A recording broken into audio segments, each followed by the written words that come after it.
पुराने जमाने में कवि अपने राजा के पास राजा के गुणगान गाकर, उनकी महिमा गाकर उनके द्वारा पुरस्कृत किए जाते थे।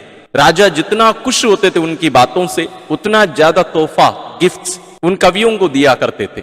ऐसे ही कुछ नजारा, एक दृश्य हमें जब हम प्रणाम मरिया प्रार्थना करते हैं उस समय देखने को मिलता है। जी हाँ, यहाँ कोई मानव राजा नहीं, बल्कि हम राजादि राजा, प्रभुओं का प्रभु, प्रभु यीशु के बारे में और उनकी माँ महारानी माँ मरियम के बारे में हम मनन कर रहे हैं। प्रभु यीशु स्वयं राजा है और माँ मरियम उनकी माँ महारानी है।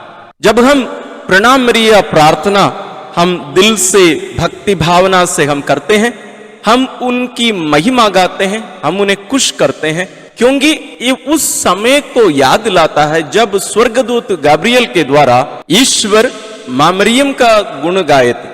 शायद ये शब्द थोड़ा सा गलत लग रहा होगा, लेकिन वास्तव में वही हुआ।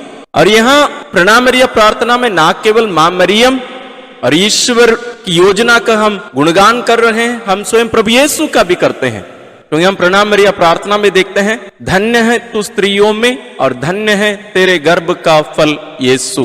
तो इस प्रार्थना के द्वारा जरूर उसमें कंडीशन है कि हम भक्ति भावना से, योग्य रीति से इस प्रार्थना को करें। और जब हम करते हैं दोनों आनंदित हो उठते हैं, उन्हें उस घटना याद आ जाती है, उन दोनों के बीच के वो संबंध विशेष रूप से ताजा हो जाता है। तो दोनों हमें उसके बदले में नहीं, वास्तव में, बल्कि उन घटनाओं के द्वारा जो कृपादान ईश्वर हमें देना चाहते हैं, इस प्रार्थना के द्वारा हम एक प्रकार से उसको स्वीकार कर रहे हैं, अपना रहे हैं। तो इसको हमें कोई अंधविश्वास के रूप में नहीं लेना चाहिए कि हम प्रणाम मरिया प्रार्थना बोलेंगे तो उसके बदले में ये मिलेगा, नहीं। बल्कि उन घटनाओं के द्वारा प्रणाम मरिया प्रार्थना की जो परिस्थिति है और उसका जो फल है, उनके द्वारा जो ईश्वर हमें कृपादान प्राप्त किए हैं, यानी प्रभु यीशु, उन्हें इन प्रार्थनाओं को जब हम करते हैं तो हम ऑटोमेटिक उसको अपना रहे हैं। यदि हम इस प्रार्थना को नहीं करते तो हमें वो नहीं मिलता। लेकिन हम कितना उनकी महिमा करते हैं, हम कितना उनका गुणगान करते हैं, वो हम पर निर्भर रहता है। इसलिए संत पौलुस कुरिन्थियों को लिखते हुए अपना दूसरा पत्र अध्याय 9 पद संख्या 6 में कहते हैं, जो कम बोता है वह कम लुनता है और जो अधिक बोता है वह अधिक लुनता है। यानी हम जितना हम ईश्वर का गुणगान करते हैं उतना ही कम आशीष पाते हैं, और हमारे पास जो है हम उसी को दे सकते हैं। प्रारंभ में मैं जो छोटी सी घटना पुराने जमाने की जो बताया कि कवि लोग जाकर राजा का गुणगान करते हैं, उनकी महिमा गाते हैं, तो राजा उनके पास सर्वश्रेष्ठ जो भी है, उनका मन जितना आनंदित होता है, खुश हो जाता है, उतना ही ज्यादा, उतना ही बेहतरीन, उतना ही मूल्यवान चीजों को वे उन्हें कवियों को दिया करते थे।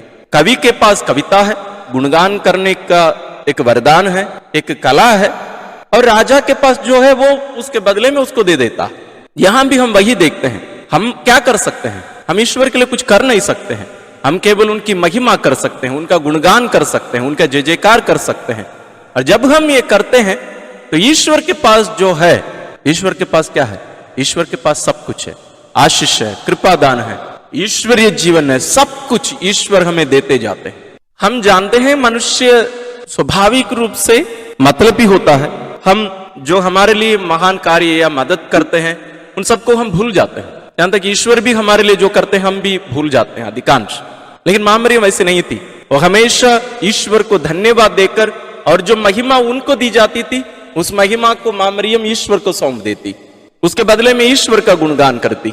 उसी प्रकार जब हम अपने कृतज्ञता प्रकट करते हैं, हम यहां देखते हैं कि माँ मरियम हमसे भी ज्यादा कृतज्ञता पूर्ण हृदय से, धन्यवाद के साथ ईश्वर का गुणगान करते हुए अपना जीवन यापन की। तो जब हम माँ मरियम का गुणगान करते हैं, उनकी महिमा गाते हैं, यानी ईश्वर उनके लिए जो कार्य किए हैं उसका वर्णन करते हैं, साथ ही प्रभु यीशु का भी महिमा है, साथ साथ चलता है, तो हम देखते हैं कि माँ मरियम, उनके पास जो अनुग्रह ईश्वर दिए हैं, उनका ईश्वर के साथ संबंध के द्वारा, एक व्यक्तिगत उस घनिष्ठ अटूट संबंध के कारण उन फलों को माँ मरियम हमें देती है।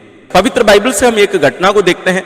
जब माँ मरियम एलिजाबेथ से मिलती हैं, दोनों गर्भवती हैं, और माँ मरियम का अभिवादन सुनकर संत यूहन्ना बपतिस्ता उनकी माँ एलिजाबेथ के गर्भ में आनंद के मारे उछल पड़े और संत एलिजाबेथ मां मरियम का गुणगान करती हैं और प्रभु यीशु का भी। और उसका फल क्या हुआ? गुणगान करते ही वो पवित्र आत्मा से परिपूर्ण हो जाती। ये दोनों कार्य एक साथ चलते हैं, ईश्वर की महिमा करना और ईश्वर के वरदानों से भर जाना।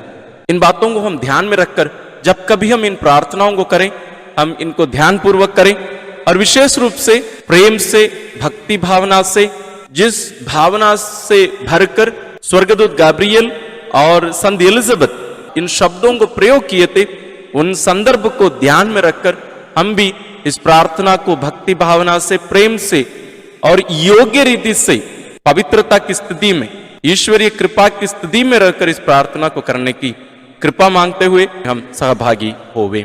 सर्वशक्तिमान ईश्वर पिता और पुत्र और पवित्र आत्मा का आशीर्वाद आप लोगों पर उतरे और सदा बना रहे। आमीन।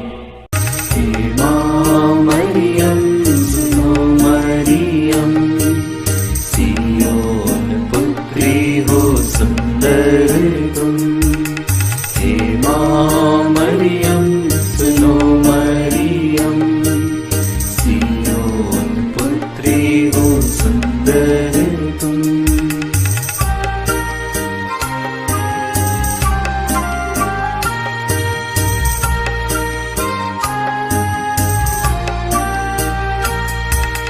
कैसा जीवन तेरा सादा अनोखा, किसी ने दुनिया में वैसा न देखा।